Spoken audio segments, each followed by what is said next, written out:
the Young Bucks are back. The Young Bucks cheated Swerve out of his title match, and they are officially back in AEW.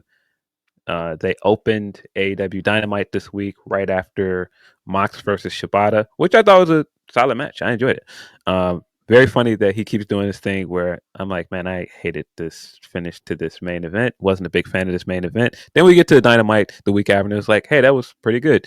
Kind of fun. Yeah, Why the don't Young you Bucks. just do that?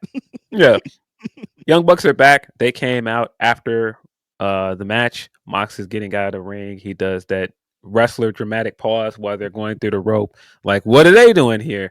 And he seemed very confused. I saw a lot of people saying after Dynasty that this felt like the Young Bucks were joining Death Riders. I never read it that way. No, I didn't read it that way at all with the whole thing. I felt like when they started to do the promo on Dynamite, I was like, I understand the stuff. Like, I see how they're trying to bring it together. I just didn't like how they're trying to bring it together. Like, they start to tell the story of, first of all, they did it for Hangman Page because he said that he doesn't want Swerve to be champion. So regardless, they were helping out their friend, even though Phil last time they interacted, they kicked him out of the group, like he wasn't down, they weren't friends or anything, but they did it for Hangman. And then secondly, they did it for the Death Riders. They did it for Moxley because they kind of like their vision. And that's what I was saying on the watch along, Phil, because when the Death Riders thing first began,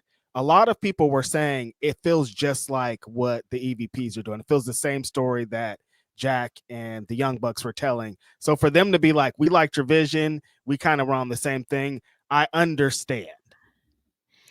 Yes. Yeah, the logic I always thought was, all right, this isn't about them joining the Death Riders. This is about them getting revenge on Swerve because Swerve, as champion, sided with TK when they were trying to take over. Right.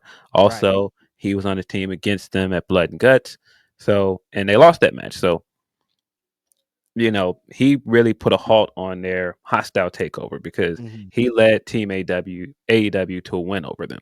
So I got that aspect of it. Also, when you add the Hangman stuff in there, I thought that at least made sense in a promo because Right. when they went away, Hangman was still a heel, and they had like some tension, but they're looking at it like, well, Hangman's still our friend. He's one of our oldest friends in the world. So no, we're doing this for him, which is also very disingenuous because they're not doing anything for them. They're doing things for very selfish reasons. Exactly. All of that is fine. This segment was bad.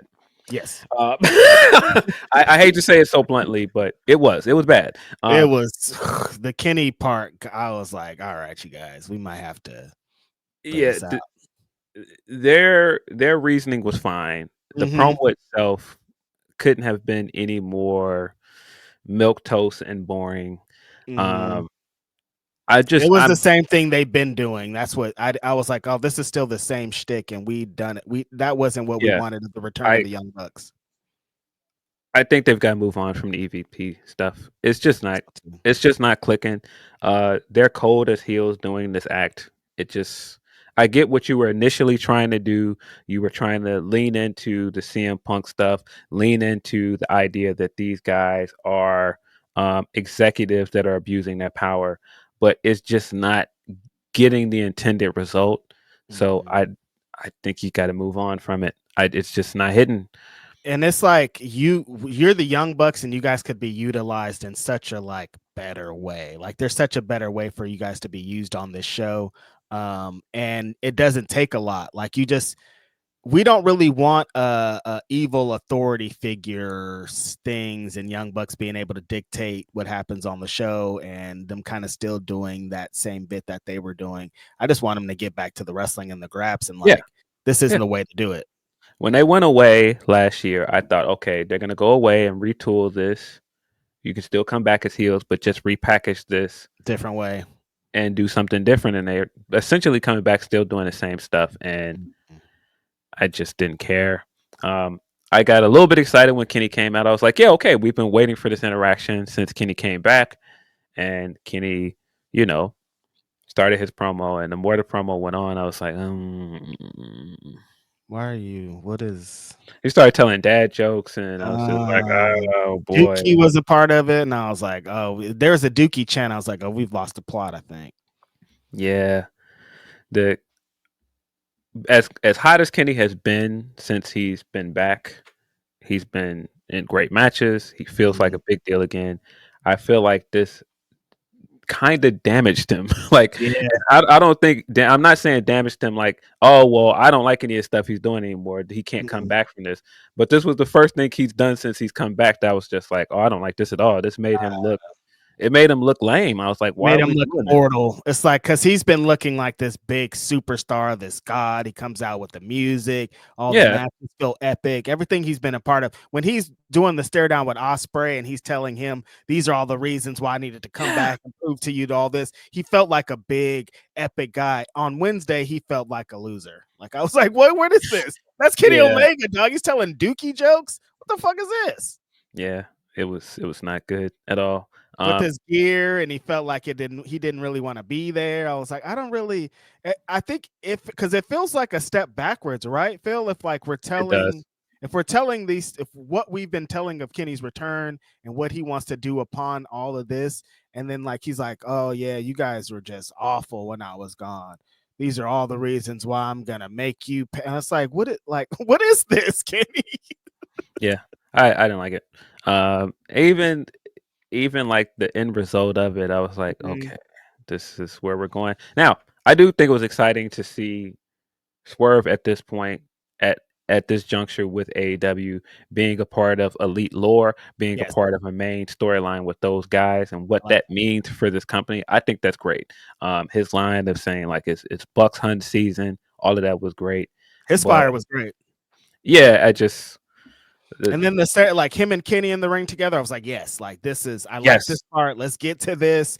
This match is gonna rule the world.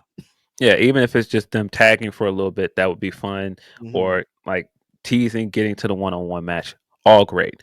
Yeah. But yeah, A, the segment went on too long, and then B, I just think the content of it was not great. If you wanted this to be the thing that grabbed people after the end of Dynasty and was like, okay, I'm interested in the storyline. I was not interested by the end of the segment. Like if that was like, this is the response to it. This is how we're going to continue and save this. It didn't feel safe to me, Phil. Like it felt No. like, and I'm Young Bucks, like everybody in this, like Young Bucks are involved, Kenny Omega, Swerve, like these are all my favorite guys, and I was like, no, I don't like the way that this is being handled, especially off of that was the result of the Death Rider stuff essentially, and Mox wasn't involved. He left, like it just, I didn't like it. If they could potentially get to a good way to tell the story, and the matches are going to be great, but this segment didn't do it for me at all. Yeah, no, I didn't care for this at all. It didn't feel like this set up anything interesting for Mox for the next pay per view either. Right. Like, who is his next challenger going to be? That's still an open question. But I guess there's like you're starting to create the line for an Anarchy in the Arena match because now you've got Kenny and Swerve on the same side, and you could potentially add Hangman with them, and so you can start building the team for that. Maybe that's how you get some version of this Death Riders plus Bucks in a mashup at Anarchy in the Arena, I guess. But even that is just kind of like, I guess I don't know. I hate that we are. It's a WWE thing that they started with Hell in the Cell and Money in the Bank of the year. We just like plug in moments of the year. We work the stories around the moments of the year. So like, oh, this story is going to lead to Hell in the Cell, so we have to blah blah blah. Or this story is going to lead to Anarchy in the Arena, or this story is going to lead to Stadium Stampede because it's May, because it's blah blah blah. I like this. They need to have these big matches be at the end of a big feud, like a blood feud, not just because it's the month. And that's what this is feeling like. Okay, we're getting to Blood and Guts. We're getting to Anarchy in the Arena. We have to start building these teams because it's around that time. No, it needs to be we're getting to Blood and Guts and we're getting to Anarchy in the Arena because we can't keep these two factions apart. We can't keep these people away Yeah, from each other. And this doesn't feel like that. This feels like they're just trying to place people in place to continue telling whatever story they were telling. That's exactly how I felt about it. It feels like just everything about this segment, everything that goes on, it just feels like going through the motions. It feels like, okay, we have to get from A to B. This is how we get there, and it just wasn't done in an interesting way. Not with everybody involved, and how like if everybody would have just started brawling, that probably would have worked way better. You know what I mean? Like when Kenny was talking, then he's like, what if I just get in the ring and fight? I was like, finally, this is something interesting, because all of this just talking around in circles isn't doing anything for anybody. And again, I like all these people and I want them to be involved in great stuff. And these are the people, Phil, that should be filling the shows. We should be seeing these guys on Dynamite. We should be seeing these guys in the segments, but not like this.